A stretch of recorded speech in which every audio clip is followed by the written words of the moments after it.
Seniman muda asal Gianyar Igede Hendra Sujana tengah membuat sebuah karya berupa patung proklamator Indonesia Insinyur Soekarno beserta burung Garuda yang terbuat dari kayu. Saat ini progresnya sudah mencapai 30%.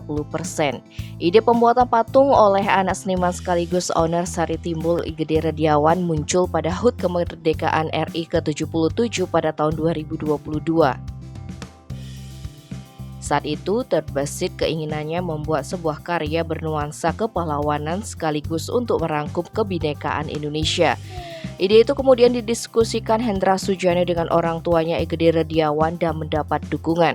Kini patung berbahan kayu jati tersebut dalam proses pengerjaan di bengkel Sari Timbul yang berlokasi di Banjar Pujung Kaji Desa Batu, Kecamatan Tegalalang, Gianyar. Rencananya patung itu dibuat setinggi 10 meter dan lebar 7 meter dengan waktu pengerjaan mencapai 2 tahun. Patung Bung Karno dengan burung Garuda di atasnya menurutnya merupakan simbol pemersatu kebinekaan, sedangkan di bagian bawah rencananya diisi dengan barisan pulau-pulau sebagai wujud kemajemukan Indonesia. Hingga saat ini proses pengerjaan baru mencapai 20-30% sejak mulai digarap September 2022. Rencananya patung tersebut dipajang di Sari Timbul bersama karya-karya lainnya, tapi tidak bisa dipungkiri kalau ada kolektor berminat bisa dijual.